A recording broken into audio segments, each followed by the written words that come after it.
Alright, guys, so the last couple of people to die in Louisville's record-setting, murderous 2020 year have been involved in some way or another with the Breonna Taylor case.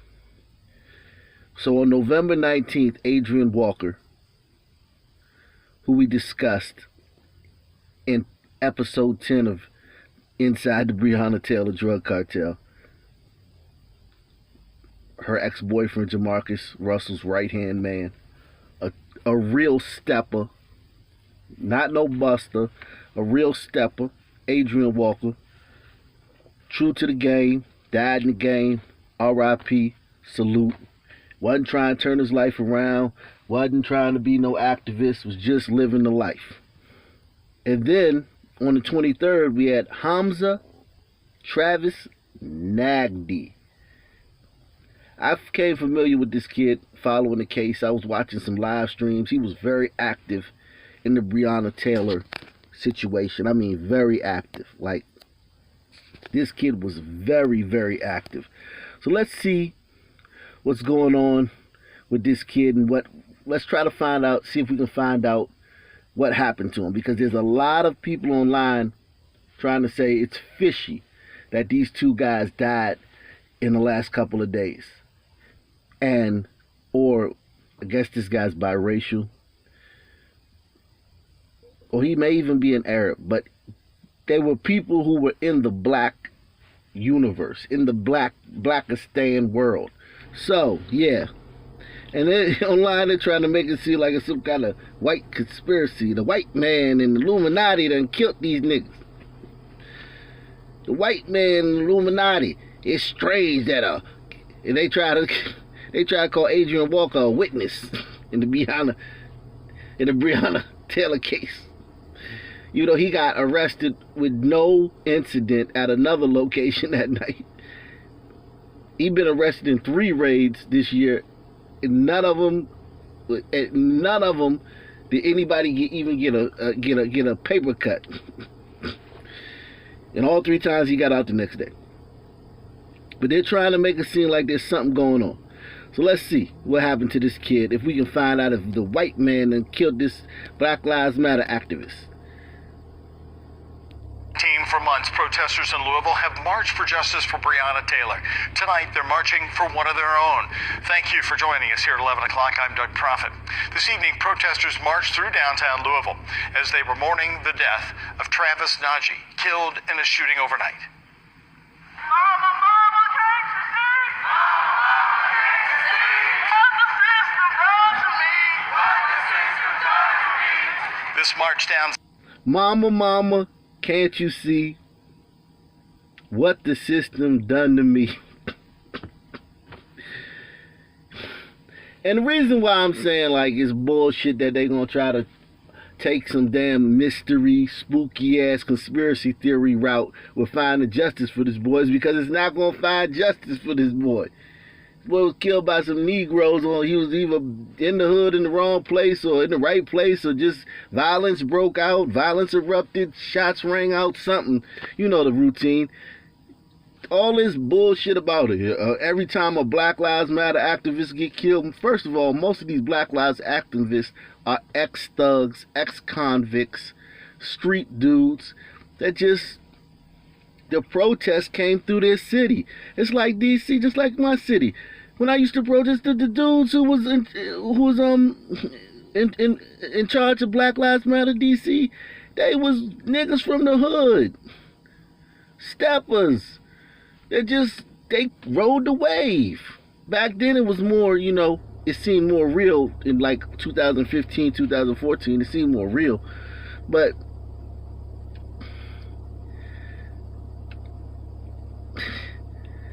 this kid, who knows what this kid was involved in on the side and before he started becoming an activist.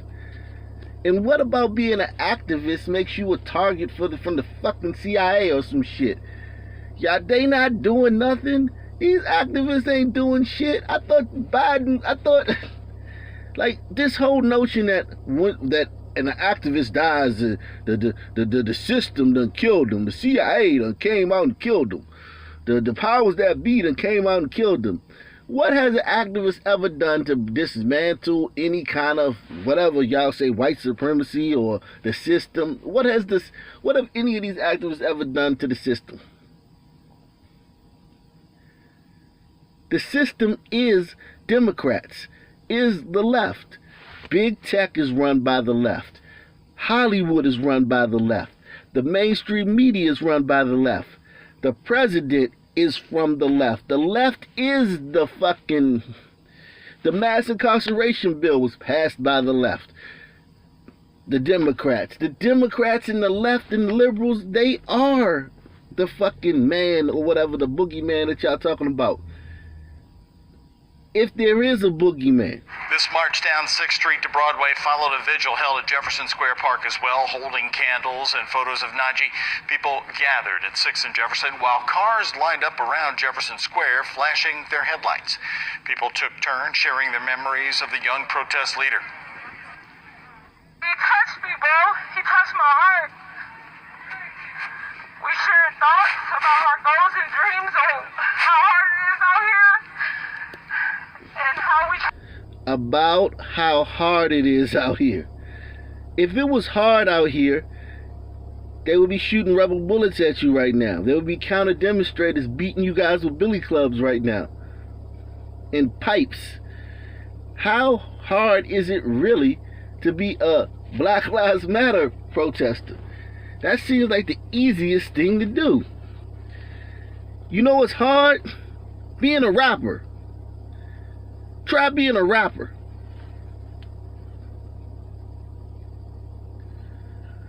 That's hard. Try being a soldier. Try being a police officer. Being a goddamn Black Lives Matter activist, a protester, a paid protester, getting fucking flown all over the country by these organizations. If a fucking crackhead dies in the back of a squad car in fucking pick a city, these motherfuckers will get a plane ticket. It'll be a plane ticket waiting at the local airport and a hotel room waiting in that city for them when they get there. That same night. What's hard about that? Comped meals, staying in nice hotels and all around the country, getting to fucking talk shit to cops and scream in their face while they're protecting you, having streets blocked off while you walk down the street and fucking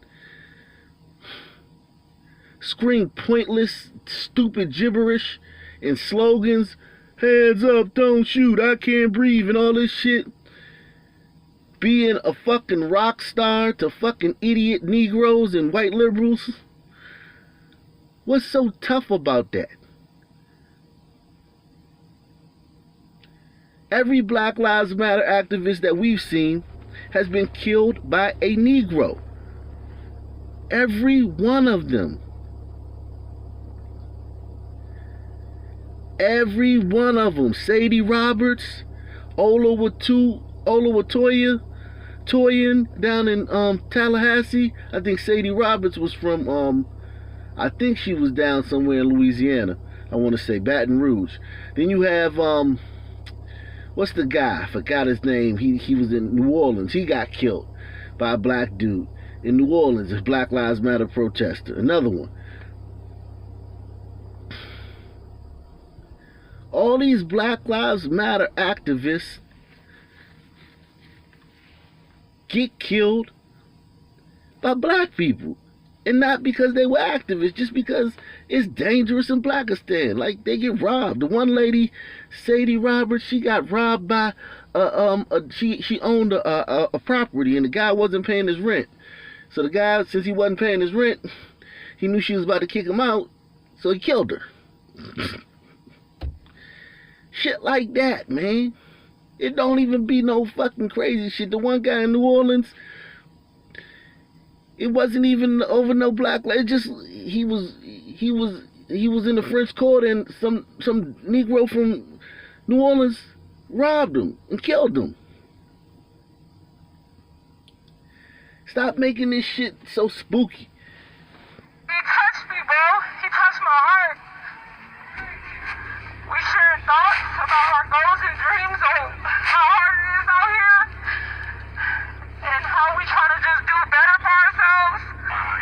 their march through the city, and as the evening went on, Metro Police did move in, as you can see here, into Jefferson Square Park to talk with people and clear out the park, sharing this video on their Facebook page. In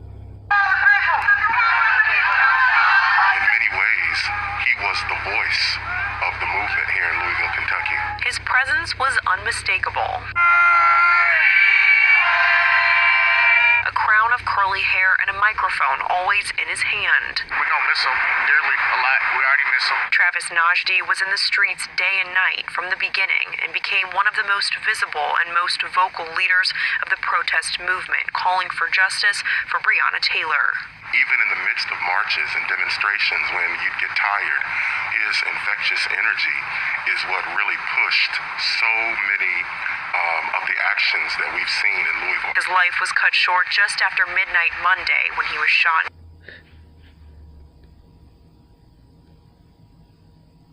If that's true, brother, and I'm gonna take your word for it, why y'all not really trying to find out what happened to this brother? Why y'all floating all these stupid ass conspiracy theories that the government killed him because he was a Breonna Taylor protester?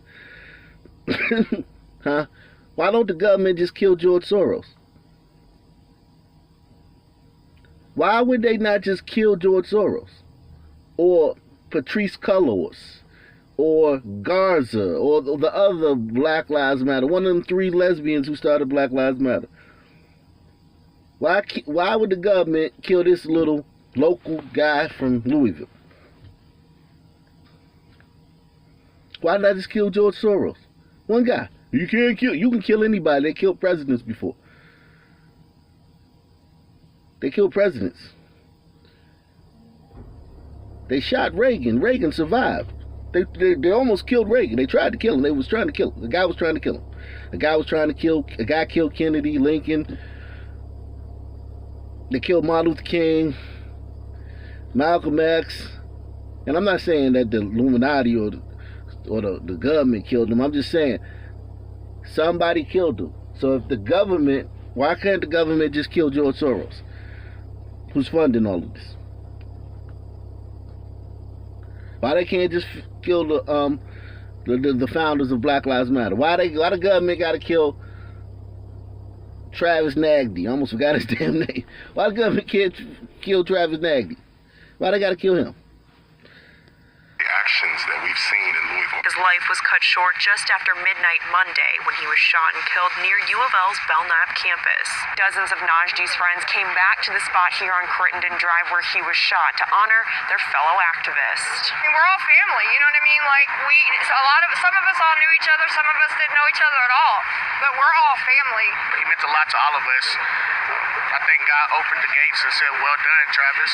Come on home. At just 21, Nagdy served as a role model, his fire for justice fueling him to continue fighting in rain or shine. I believe that when we look back on 2020 and we begin to tell the story of this uprising that has happened, it won't be complete without talking about Travis. There ain't no justice in this town. There ain't no justice in this town. Mama, can't you see What the system's done to me. what the system's done to me? Denny Camper, WLKY News. How much do y'all think this guy got this GoFundMe? How much do y'all think this guy got this GoFundMe? Since they care so much about him. Remember, Black Lives Matter cares so much about this kid. They care so much about this kid. He's their world. Shit just not gonna be the same without this kid around. George Floyd got 20 million in GoFundMe reparations. Rayshard Brooks, a man who abused black children, got millions. Jacob Blake, a man who raped a black woman, got millions. That fool Walter Wallace, who knocked his dad unconscious and beat his mother, beat the brakes off his mother like she was some Negro on the street, had just hog spit in his face.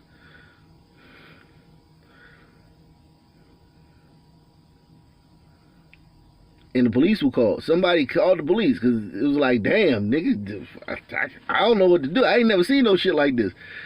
They called the police. Police came up there. He chased him up and down the street with a knife. They shot him. That dude got hundreds of thousands of dollars in his GoFundMe. How much y'all think?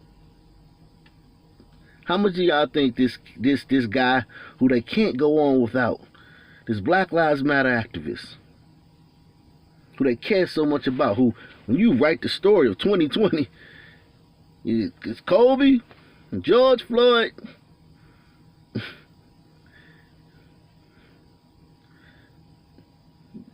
President Trump, Joe Biden, Kamala Harris, Travis Nagdy. Them the names. When you talk, maybe Dr. Fauci. Throw Dr. Fauci in there after Travis Nagdy. How much you think he got in his GoFundMe?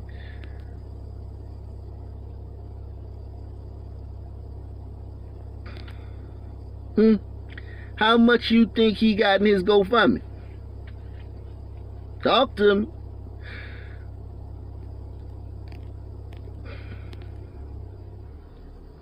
$30,000. $30,000. $30,000. $30,000.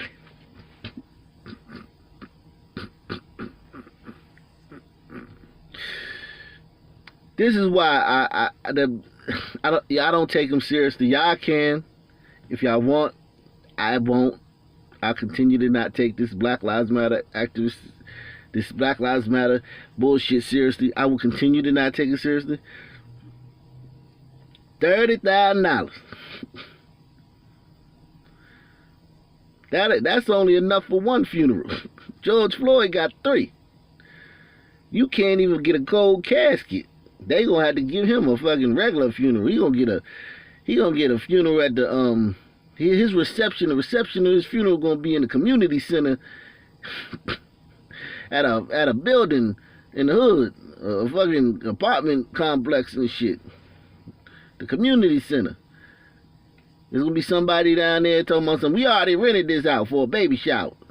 There's gonna be a big commotion. Well, we talked to the building manager. And we going back and forth. Paper plates, plastic forks.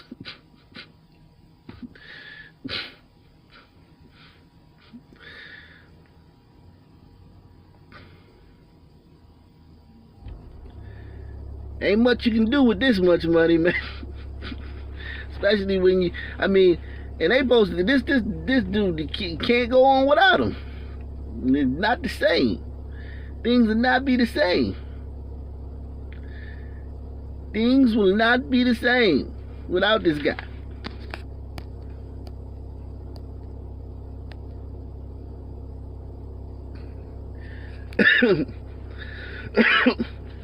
My brother was murdered. He was only 21 years old. He was an avid activist for Black Lives Matter. He was an inspirational leader. We are poor and cannot afford any money at all for his funeral. Our mother lives on disability, and I just lost my job due to COVID. Please, anything helps, even a share. That touches my heart, Sarah Nagdy. But god damn it, was he killed by a cop? No. So them motherfuckers don't care. This motherfucker could have been doing anything. Literally, I told you, Walter Wallace knocked his father unconscious. And we're talking about senior citizens. Walter Wallace's parents was in their 60s. Knocked dad unconscious, beat the brakes off mom. Punished her. Chased the cops up and down the street with a knife. He got hundreds and hundreds of thousands. This guy right here put his life on the line, right? Because, it's dangerous being a Black Lives Matter activist. It's dangerous. The white man gonna come get you. And y'all ain't even get this man $30,000. Y'all ain't shit.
You know what I think happened to our friend Travis Nagdy?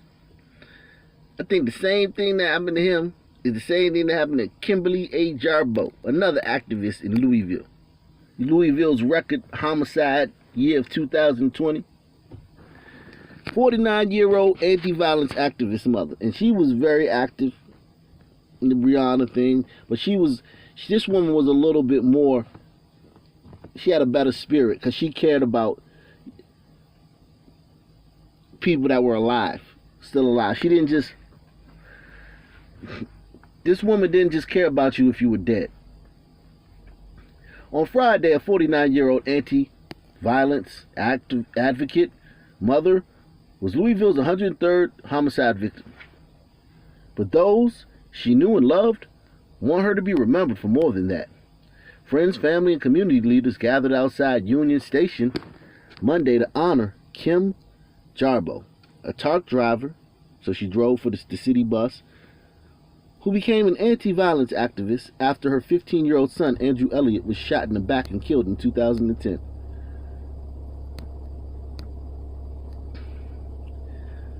Louisville activist Christopher Two Times, a friend of Jarboe, spoke about her work with families impacted by gun violence. I was with her for 10 years, Two Times said. She gave the same amount of love that she gave to survivors of homicide victims that she gave to the wounded of this city. Okay? Important. This woman was not like these sisters out here, you gotta be dead. She gave the same amount, and you gotta be dead, and cop gotta kill you. My bad. You gotta be dead, and it gotta be by a cop.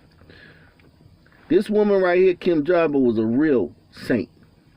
She gave the same amount of love that she gave to survivors of homicide victims that she gave to the wounded of this city, which reaches into the thousands now, who were impacted by gunshot wounds and survived.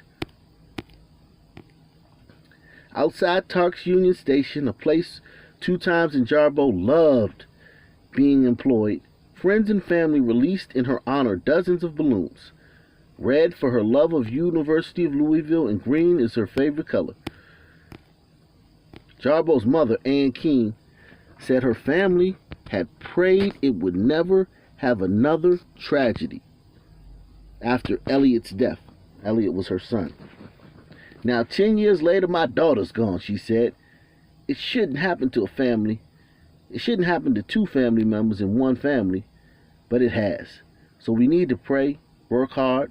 We've got to stop all this violence. Attorney General Russell Coleman and Robert Brown, FBI Special Agent in charge of Louisville Field Office, also addressed the crowd gathered outside the station. Both had met Jarboe during her work to curb gun violence in the city. So this woman was not chasing around looking for, going to other cities, or if a nigga didn't get killed in her city, she'd get a plane ticket and a free hotel in another city where some nigga got killed by a cop. She was in her own city trying to stop gun violence, i.e. black on black crime, because her son was a swirl baby, i.e. black on black crime. She was out there trying to stop gun violence in her city, black on black crime. The thing that's happening, not the thing that happens once in a blue moon.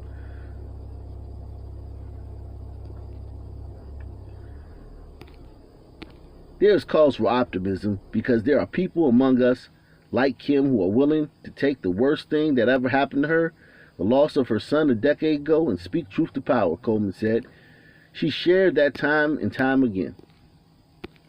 Two Times said he had spoken with Jarboe as recently as 2 weeks ago about joining a project to talk with young kids as someone who has lost a child to gun violence. What I've seen over the course of a decade is nothing but an unselfish person willing to lend themselves time and time again, Two Times said. These are the people that you feel bad when they, not somebody looking, trying to find some nigga, some criminal fighting with a cop and make a big deal about it.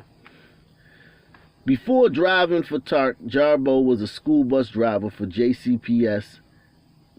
She spent her free time at Chestnut Street YMCA working with survivors of gun violence. The survivors, still alive. And drove for TARC during the COVID-19 pandemic as a frontline worker transporting citizens. Her funeral mass is scheduled for 10 a.m. Yada, yada, yada. And you know she ain't get shit from her on her GoFundMe.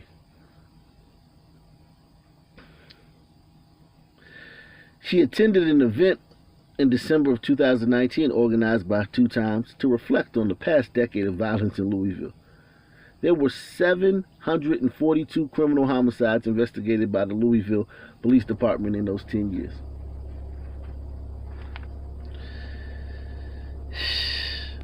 A couple dozen family members who had come to share photos and speak about their lost loved ones. So she was active in the community. Active. And it says foul play suspected in Jarboe's death. And one thing that we've learned, that she was carjacked. She was carjacked. LMPD is asking for help locating her black 2017 Kia Forte with a Kentucky license plate 291ZTZ. Anyone who sees the car should call 911, but not approach it. She was carjacked, and that's a big crime in Louisville. Carjackings are up 414% in Louisville.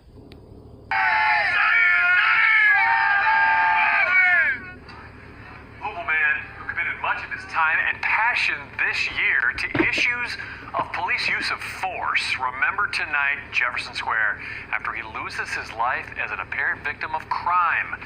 The mother of 21-year-old Travis Nagdy says he was killed in a carjacking. Wave News reporter Faith King shows us how he's being remembered. Okay, so it's not me, the coon, saying this. It's Travis's mom saying that it is with a heavy heart, it is with a heavy and broken heart that I tell you my beautiful and intelligent son, Travis Nagdy, has been tragically killed in a carjacking. So it's not me, the coon. I want you to remember that. It's not the coon saying that it wasn't the spooky Illuminati government that love killing people who activate for black people. It's not the coon saying it. It's not the step and fetch it buck dancer. It's not the bootlicker. His mom saying he was killed in a carjacking.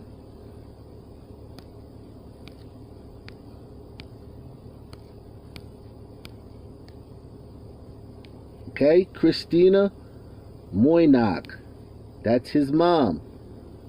Okay, Travis was not a black man, but he was some kind of color, person of color, right? That's what y'all like to say, person of color. So he was a person of color. So you have 2 major, prominent Louisville activists that were killed in the last 3 months during carjackings.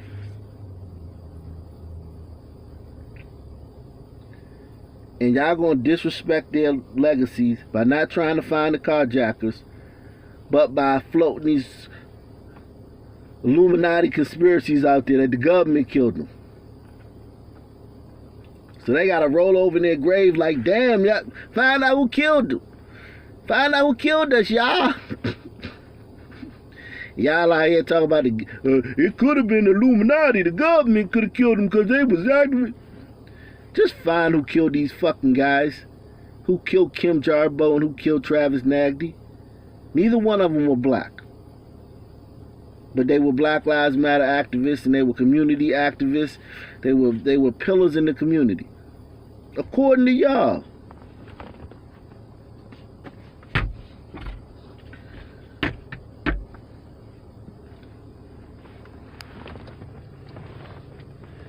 They were pillars in the community according to you guys.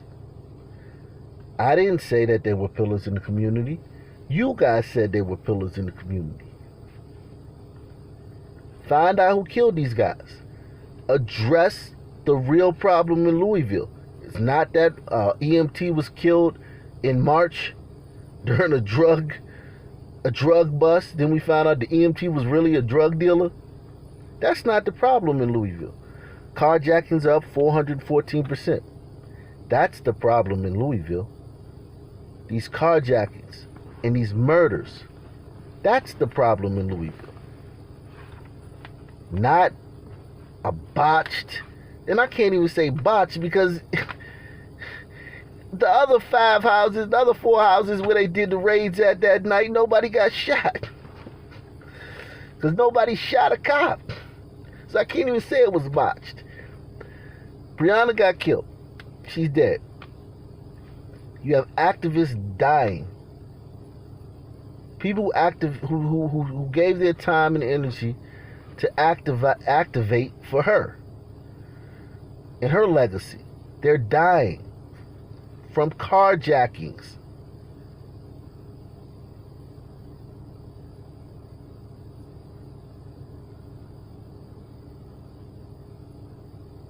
Are you going to address this? Tonight, one man connected to 8 crimes involving carjackings and robberies, mostly focused in East Louisville, 5 of them just yesterday alone. Hi, everybody. I'm Doug Prophet. The night team's Tyler Emery is learning more about a major spike in carjacking citywide and why. After a several-day crime spree in the last week, leaving at least one person facing charges, LMPD is warning of a trend it's seeing. Carjackings as a whole are on the rise. LMPD Lieutenant Emily McKinley in the 7th Division says it's a large spike. This summer, from June 1st to August 4th, there have been 58 reported carjack robberies. In the same time period in 2019, there were only 14 reported, a 314% increase this year compared to last. We don't have the same amount of number of officers as we usually would. Our resources have been depleted because of the COVID issues and some of our protest response. Bullshit. I call bullshit. COVID ain't got nothing to do with your fucking issues with funding in police and your resources as a police department. It's this defund the police movement that's going on in Louisville. And look at her, she can't even say it with a straight face because she knows she can't say that because they too woke. She'll lose her job in Louisville. But to blame, we don't have resources because of COVID. Shut the fuck up. We don't have the same amount of number of officers as we usually would. Our resources have been depleted because of the COVID issues and some of our protest response needs. Police arrested 20-year-old Devontae Harper in connection to multiple robberies and carjackings Tuesday. A teen was also taken into custody. A cross-country chase ended in the woods near Lake Louisville after LMPD found the 2 suspects who ran from a stolen car. Harper and the teen allegedly carjacked a maroon Lexus on Bannon Crossings Drive in Fern Creek. From there, the 2 robbed a woman in the Polo Fields neighborhood. A lot of times that our suspects are using these cars in other crimes, so they're using it to conceal their identity. Arrest citations show Harper and the teen spent hours Tuesday in multiple areas, stealing a car, money, and a cell phone from multiple people at gunpoint. A few days prior, police say Harper carjacked a $75,000 Mercedes from a man, and the day before that, carjacked a Nissan. A lot of times these are occurring in the very early morning hours, from like 4 a.m. to 6 a.m. when people are going to work. Lieutenant McKinley says LMPD has noticed a trend of young adults or teens as suspects in these crimes, but she says it's not certain if they're gang-related or not. Be aware of your surroundings. Look out for your neighbors. Talk to your neighbors. McKinley is urging... Be aware of your surroundings. Talk to your neighbors. So what if I talk to my neighbor and I say, hey man, it's this black kid, creepy looking black kid, roaming the neighborhood, and I never seen him before, and he's over here, lurking and shit in the shadows and shit. Is that racist now? Because in Louisville, the victims are a mixed bag, as you've seen with the 2 activists. Neither one of the activists that got killed by these carjackers are black. So the victims are a mixed bag. They're all racist. But the suspects in Louisville, the guys get arrested for this in Louisville, they're all black. All of them. All of them. I've done stories on this. All of them are black. Not saying that because I'm a coon and I hate myself. We've established it. I hate myself. But all the stories I've done on Louisville carjacking, all of the suspects have been black.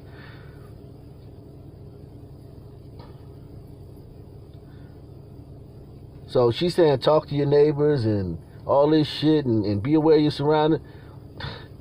That's racial profiling. That's, you can't, I mean, I don't know, man. It's tough. I wish the activists could come up with some solutions for us. I wish the activists could help us with this stuff. Instead of fucking floating these idiot conspiracy theories that's not going to bring the people who killed Kimberly Jarboe and Travis Nagdy to justice. And it's not going to make Travis's mom sleep better at night knowing that the suspect who killed her son is in custody. Talking about the Illuminati and this fishy that is, this fishy that is. None of that's going to help bring the person who slaughtered these two activists in the last 3 months in Louisville, these Breonna Taylor activists. Nothing's going to help. Nothing's going to change that. Get in the comment section, man. Peace.